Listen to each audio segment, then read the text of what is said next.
Hi friends, how are you? I hope that you are fine. और मुझे पता है कि आप मेरी वीडियो का इंतजार कर रहे थे, तो लीजिए मैं आपके लिए आज लेकर आया हूँ प्रेजेंट सिंपल टेंस के या सिंपल प्रेजेंट टेंस के यूजेस। पिछली वीडियो में हमने देखा था कि किस तरह से प्रेजेंट सिंपल टेंस जो है उसके डिफरेंट काइंड्स के एग्जाम्पल बनाए जा सकते हैं। हमने देखा था कि कैसे अफर्मेटिव सेंटेंस बनाया जाएगा, कैसे उस अफर्मेटिव सेंटेंस को इंट्रोगेटिव में चेंज किया जाएगा, कैसे हम उसी सेंटेंस को इंट्रोगेटिव नेगेटिव में चेंज कर सकते हैं और कैसे हम नेगेटिव बना सकते हैं। और साथ ही हमने ये भी देखा था कि फर्स्ट पर्सन प्रोनाउन कौन होते हैं, सेकंड पर्सन प्रोनाउन कौन होते हैं और थर्ड पर्सन प्रोनाउन कौन होते हैं और उनको यूज करते वक्त हम किन सावधानियों का ध्यान रखेंगे। क्योंकि जब हम फर्स्ट पर्सन के साथ प्रेजेंट सिंपल टेंस को में उसे यूज करते हैं तो हम ये देख सकते हैं कि कैसे हमें उसके साथ डू यूज करना है, चाहे वो इंट्रोगेटिव फॉर्म हो या नेगेटिव फॉर्म हो, और किस तरह से हमें उसे वर्ब की फर्स्ट फॉर्म के साथ यूज करना है। और साथ ही साथ हमने ये भी देखा था कि किस तरह से सेकंड पर्सन के साथ भी सेम रूल जो है वो अप्लाई होगा जैसा कि फर्स्ट पर्सन के साथ रूल अप्लाई होता है। और साथ ही हमने एक और एग्जाम्पल बनाया था जो कि सबसे कंफ्यूजिंग भी होता है जब हम बात करते हैं थर्ड पर्सन की। तो थर्ड पर्सन में ही शी इट थे और ही शी इट के साथ हमने कैसे डज को यूज करना है नेगेटिव सेंटेंस में और किस तरह से इंट्रोगेटिव नेगेटिव सेंटेंस में डज को स्टार्टिंग में यूज करना है वो हमने देखा था। और हमने ये भी देखा था कि थोड़ा सा जो वेरिएशन था वो ये था कि जैसे जब हम प्रेजेंट सिंपल टेंस में थर्ड पर्सन यूज करते हैं तो इंट्रोगेटिव सेंस में वो डज जो है वो यूज किया जाता है, डू के साथ ईएस यूज हो जाता है। और लेकिन जब हम आगे उसे वर्ब की फर्स्ट फॉर्म जो है वही लगाते हैं। और साथ में हमने ये देखा था कि जब हम अफर्मेटिव में उसे यूज करते हैं तो अफर्मेटिव सेंटेंस में थर्ड पर्सन सिंगुलर नंबर के साथ, याद रखना थर्ड पर्सन सिंगुलर नंबर, अगर किसी का नाम है, मान लो मेरा नाम है Viren, Viren goes to school, इसके साथ वर्ब की फर्स्ट फॉर्म और ईएस यूज किया गया तो ये अफर्मेटिव सेंटेंस है। लेकिन अगर इसको हमने इंट्रोगेटिव में चेंज करना है तो ये हो जाएगा does Viren go to school. तो आपने ये देखा होगा कि जहां हमने अफर्मेटिव में सेंटेंस को यूज किया उसमें जो वर्ब थी उसके साथ ईएस लगा था, लेकिन जो यहाँ पर इसको इंट्रोगेटिव में हमने यूज किया वहां स्टार्टिंग में हम डू के साथ ही ईएस लगा देते हैं और जो वर्ब की फॉर्म है, याद रखना जो वर्ब की फॉर्म है वो फर्स्ट फॉर्म होती है। तो ये सब सावधानियां हमें जो है वो बरतनी होंगी और देखना होगा कि किस तरह से उसको यूज करना है, प्रैक्टिस करना अच्छे से। और आगे हम इस वीडियो को बढ़ाते हैं कि सबसे पहले अगर हम बात करें हैबिट और रूटीन की तो ये सबसे इंपॉर्टेंट जो यूज है इसका। और उसके बाद है परमानेंट सिचुएशन और जनरल ट्रूथ, किसी पर्सन का, किसी थिंग का, ठीक है, तो ये काफी इंपॉर्टेंट होता है। और अगर हम बात करें तो फैक्ट्स जो है वो भी प्रेजेंट सिंपल टेंस में शो किए जाते हैं जब हम किसी फैक्ट के बारे में बात करते हैं। उसके बाद नेक्स्ट जो है fourth one, situation at present state, कि प्रेजेंट स्टेट में सिचुएशन क्या है, किसी व्यक्ति विशेष की, किसी पर्सन की, या उसकी मनोस्थिति क्या है, वो क्या चाहता है, उसके बारे में हम यहाँ पे बात करते हैं। उसके बाद जो नेक्स्ट है वो भी काफी इंपॉर्टेंट है और थोड़ा सा इसमें हमें बाद में समझना भी होगा, इसको हम फ्यूचर के साथ भी कंपेयर करेंगे। तो ये है प्रोग्राम्ड इवेंट, वो भी नियर फ्यूचर का, क्योंकि आप किसी इवेंट को प्रोग्राम करते हैं तो वो नियर फ्यूचर के लिए ही होता है, ठीक है। उसके बाद बात करते हैं स्केड्यूल एंड टाइमिंग्स की, कि किसी चीज का या किसी काम का क्या स्केड्यूल है उसको हम यहाँ पे दर्शाते हैं। उसके बाद है रनिंग कमेंट्री, आपने मैचेस तो देखे ही होंगे क्रिकेट के या किसी और गेम के, या पुराने टाइम की बात करें तो जो हमारे बुजुर्ग हैं या हमारी जो पिछली जनरेशन है वो रेडियो लगा के कमेंट्री वगैरह सुनते रहते थे। तो उस कमेंट्री में जो वर्ड्स यूज किए जाते थे वो भी जो इसका पार्ट है, प्रेजेंट सिंपल टेंस का पार्ट है। इसके एग्जाम्पल मैं आपको बाद में दूंगा। उसके बाद देखते हैं स्टोरी नरेशन। स्टोरी नरेशन भी काफी इंपॉर्टेंट एस्पेक्ट है। स्टोरी नरेशन करते हुए हम प्रेजेंट सिंपल टेंस का या सिंपल प्रेजेंट टेंस का यूज करते हैं ताकि स्टोरी को इंटरेस्टिंग बनाया जा सके। दोस्तों, स्टोरी को इंटरेस्टिंग बनाने के लिए हम स्टोरी नरेशन में सिंपल प्रेजेंट टेंस का यूज करते हैं। अब हम बात करते हैं हैबिट और रूटीन। देखिए, इसका फर्स्ट एग्जांपल मैं आपको देना चाहता हूं। जैसे मोहन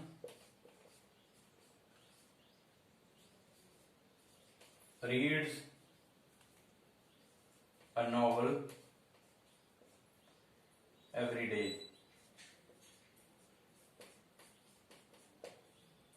अब इसमें ये देखिए कि ये हैबिट को बता रहा है, उसकी रूटीन को बता रहा है कि मोहन जो है वो हर दिन नोवेल जो है उसको पढ़ता है। तो एवरीडे हमें क्या बता रहा है, फ्रीक्वेंसी के बारे में। फ्रीक्वेंसी के बारे में बता रहा है। दोस्तों, फ्रीक्वेंसी वो होती है जो किसी भी काम के बारे में हमें बताती है कि ये कितनी बार होता है। तो यहाँ पे क्या हो रहा है, एवरीडे, यानी कि ये बता रहा है हमारी रूटीन को। ठीक है। और अगर हम हैबिट की बात करें, हैबिट का भी मैं आपको एग्जांपल देना चाहूंगा। ये वाला एग्जांपल रूटीन का है और हैबिट का एग्जांपल यहां पे हम देखते हैं।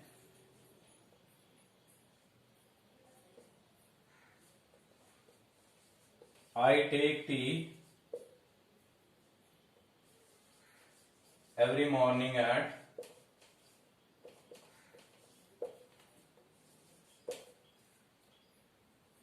7 AM।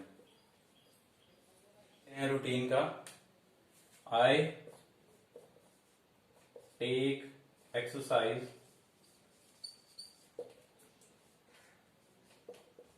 डेली। डेली का मतलब ये है कि ये काम जो है वो रोज हो रहा है। इसलिए हम ये देख सकते हैं कि किस तरह से ये हैबिट को बताता है और साथ में रूटीन को भी बताता है। तो दोस्तों, ये हैबिट और रूटीन का एग्जांपल हमने देखा।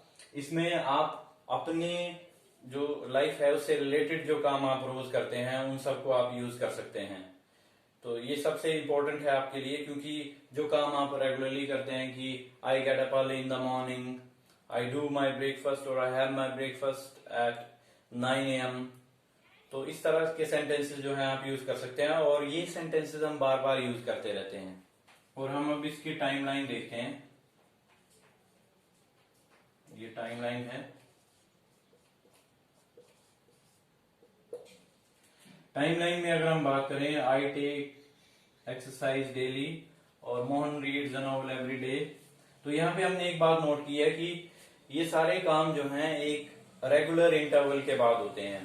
तो मेरा आपसे क्वेश्चन है कि पहले तो आप ये बताइए कि ये जो टाइमलाइन है इसमें पास्ट वाला सेगमेंट कौन सा है और प्रेजेंट वाला कौन सा है और फ्यूचर वाला कौन सा है। चलो मैं बता देता हूँ आपके लिए। यहाँ पे जो इवेंट्स लोकेट होते हैं वो हैं पास्ट में, क्योंकि हमने टाइमलाइन में ये देखा था कि कहाँ पे हम पास्ट के इवेंट्स को लोकेट करेंगे और कहाँ पर हम प्रेजेंट वाले इवेंट्स जो हैं उनको लोकेट करेंगे। तो ये प्रेजेंट वाली लोकेशन आएगी और उसके बाद फ्यूचर वाले इवेंट जो हैं यहाँ पे लोकेट किए जाएंगे। लेकिन दोस्तों, एक चीज है कि जो एक एक्सेप्शन है इस प्रेजेंट सिंपल टेंस में या सिंपल प्रेजेंट टेंस में, वो ये है कि जो ये रूटीन वर्क्स हैं उनको अगर हम टाइमलाइन में शो करना चाहें तो हम स्पेसिफिकली प्रेजेंट में ही उनको शो नहीं कर सकते। जी हाँ, स्पेसिफिकली हम प्रेजेंट में ही उसको शो नहीं कर सकते। तो हम कहाँ शो करेंगे, ये सबसे बड़ा क्वेश्चन है। और इसमें सब लोग कंफ्यूज होते हैं कि सिंपल प्रेजेंट टेंस को हम कहाँ रखेंगे, प्रेजेंट में, फ्यूचर में या पास्ट में। तो आंसर ये है कि इस तरह से जुड़े हुए जो सेंटेंसेस हैं उनकी लोकेशन पास्ट में भी आएगी, प्रेजेंट में भी आएगी और फ्यूचर में भी आएगी। अब आप बोलेंगे कि आप पढ़ा तो प्रेजेंट सिंपल टेंस रहे हैं, लेकिन कैसे आप ये कह सकते हैं कि इसकी लोकेशन पास्ट में भी है और प्रेजेंट में भी है और फ्यूचर में भी है।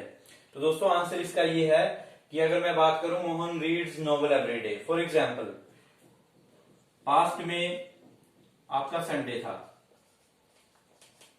उसके बाद प्रेजेंट में आपका मंडे आ गया मान लो, और उसके बाद फ्यूचर में आपका है ट्यूसडे।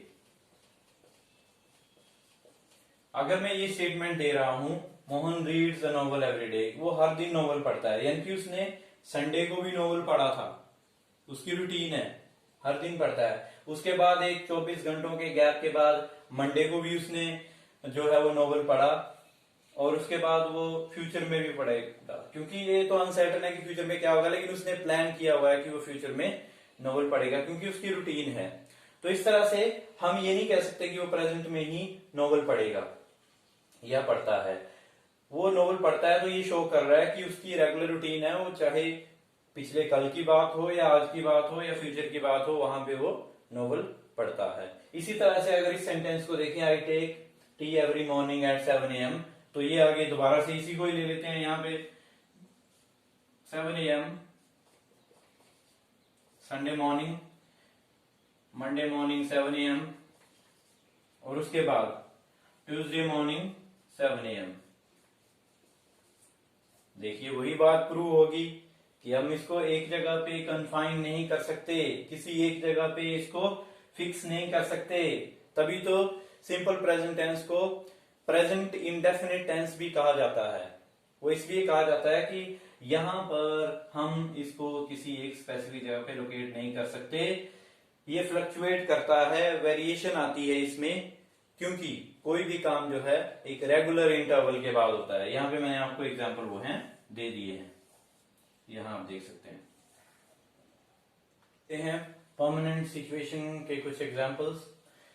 इसमें ये बताया जा रहा है कि जो सिचुएशन है वो एक ट्रूथ है, और उसमें जो सेंटेंस हम यूज करेंगे, हम ऐसे कह सकते हैं my brother lives in Australia, means मेरा जो भाई है वो ऑस्ट्रेलिया में रहता है। तो ये एक ट्रूथ है, आज का ट्रूथ है। और सबसे बड़ी बात है कि परमानेंट सिचुएशन है अगर हम प्रेजेंट सिचुएशन की बात करें तो।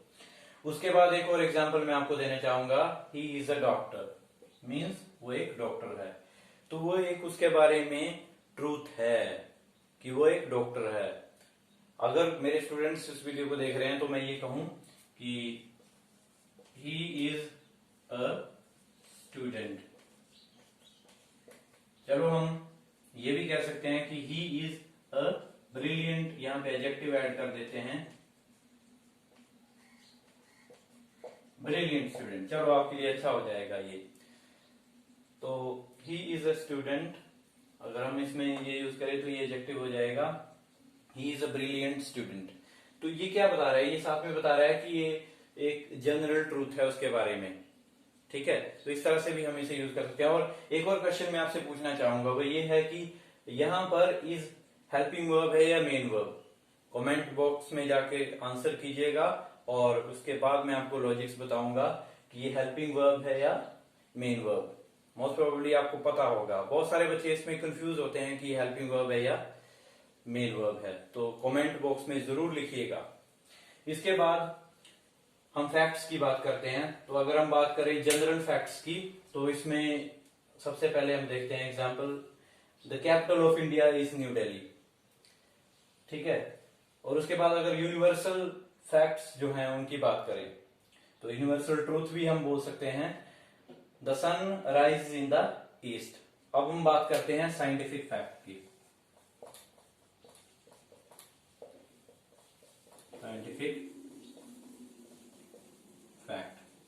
साइंटिफिक फैक्ट का एग्जांपल मैं आपको दूंगा,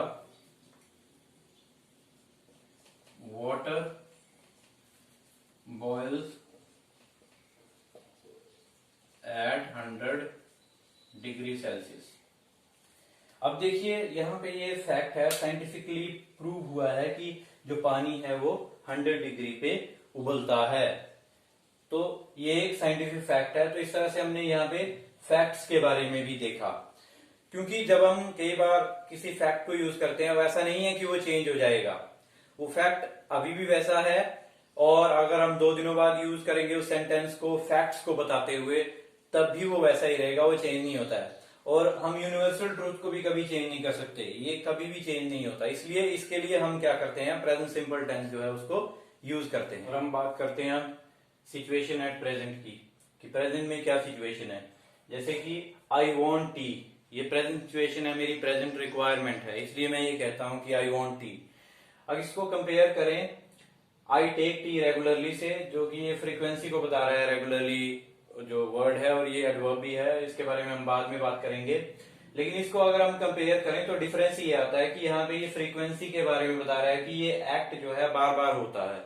लेकिन अगर हम इसको देखें आई वॉन्ट टी, तो ये प्रेजेंट सिचुएशन है जब आपको टी की जरूरत है, इसलिए आप कहते हैं आई वॉन्ट टी। तो ये प्रेफरेंस पे आ गया, इसलिए ये प्रेजेंट सिचुएशन के लिए भी हम प्रेजेंट जो है सिंपल टेंस को यूज करते हैं। उसके बाद बात करते हैं प्रोग्राम्ड इवेंट की, जो कि नियर फ्यूचर के लिए आपने प्रोग्राम किया हुआ है। For example exam start from next Monday, next Monday से हमारे जो एग्जाम्स है वो स्टार्ट हो रहे हैं, ठीक है। तो इस तरह से हम इसको लिख सकते हैं। उसके बाद अगला जो एग्जाम्पल है, he plans to go to America next week, कि नेक्स्ट वीक में वो अमेरिका जाने के लिए प्लान कर रहा है। तो ये नहीं है कि वो नेक्स्ट वीक में प्लान कर रहा है, प्लान उसने अभी किया हुआ है। इसको टाइमलाइन देखते हैं इसकी, क्योंकि टाइमलाइन इसकी दूसरी टाइमलाइन से जो हमने रूटीन वर्क में या हैबिचुअल वर्क में शो की थी उससे थोड़ी अलग है। क्यों? क्योंकि जब आप इस इवेंट के बारे में प्लान कर रहे हैं, he plans to go to America next week, means वो यहाँ पे प्रेजेंट में प्लान कर रहा है, ठीक है, प्लान किया है उसने, और उसके बाद वो फ्यूचर में इस इवेंट को जो है वो करेगा। लेकिन हम इसकी टाइमलाइन को फ्यूचर में शो नहीं करेंगे, फ्यूचर में इसको शो नहीं करेंगे, हम तब शो करेंगे कि वो जब प्लान करता है। लेकिन अगर हम एक्शन को देखें तो ये फ्यूचर में शो होगा, इसलिए इसमें थोड़ी सी वेरिएशन है। मैं दोबारा से बता देता हूं कि हम इसकी जो प्लानिंग है उसको प्रेजेंट में कंसिडर करेंगे कि वो जो उसकी अमेरिका जाने की प्लानिंग है नेक्स्ट वीक को, लेकिन एक्शन जो होगा नेक्स्ट वीक में जाने का एक्शन, उसकी बात हम क्या करते हैं, उसकी बात हम फ्यूचर में करेंगे और उसको फ्यूचर में लोकेट करेंगे। चलिए उसके बाद हम देखते हैं स्केड्यूल्स और टाइमिंग्स को, और उसके बाद हम देखेंगे जो रनिंग कमेंट्री है उसके लिए। तो स्केड्यूल एंड टाइमिंग। स्केड्यूल में हम बात करेंगे कि कोई फिक्स स्केड्यूल है, किसी काम को करने का एक फिक्स टाइम है, ठीक है। तो मैं ये बताता हूं, this shop opens at 9 AM, ठीक है। तो यहां हम बात कर रहे हैं एक स्केड्यूल की, एक टाइमिंग है किसी चीज की। तो शॉप के खुलने का समय क्या है? 9 बजे, वो रूटीन में ही खुलती है। उसके बाद टाइमिंग की बात करें तो अगर मान लो बात करें कि this train leaves the station at 6 PM,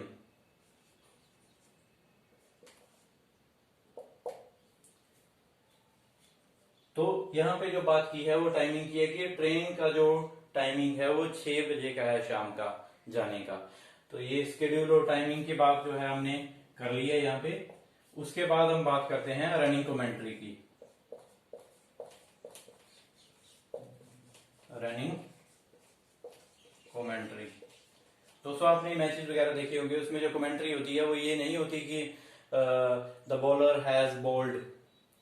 आपने कभी सुना होगा रेडियो में कमेंट्री को, जैसे मैं पहले भी बता रहा था कि the bowler balls and the batsman hits that for a 6। ये इसलिए किया जाता है ताकि आपके लिए जो भी कंटेंट है वो फ्रेश रखा जाए, आपके लिए जो कंटेंट है वो फ्रेश कंटेंट दिया जाए, आपको बोर्डम फील ना हो, और सबसे बड़ी बात है आप कनेक्टेड फील कर सकें प्रेजेंट के साथ जो चीज हो रही है। अगर कमेंट्री में प्रेजेंट परफेक्ट टेंस को यूज किया जाएगा या पास्ट को, तो आपको लगेगा कि कोई इवेंट बहुत पुराना है जिसके बारे में बात हो रही है। लेकिन जब कमेंटेटर्स ऐसा कहते हैं कि the bowler balls and the batsman hits that for a 6, तो वो ये बता रहे हैं कि जो इवेंट है वो फ्रेश है। हालांकि सही बात अगर हम करें तो यहाँ पे प्रेजेंट परफेक्ट यूज होगा, क्योंकि जो एक्शन है कमेंटेटर उसको देख के, उस एक्टिविटी को देख के उसके बाद उसकी कमेंट्री कर रहा है, तो होना तो चाहिए कि प्रेजेंट परफेक्ट यूज किया जाए, लेकिन उसको इंटरेस्टिंग बनाने के लिए, ठीक है, उसको एक फ्रेश लुक देने के लिए क्या यूज किया जाता है, प्रेजेंट सिंपल टेंस को यूज किया जाता है कमेंट्री के टाइम पे। तो इस बात को आप ध्यान रखना।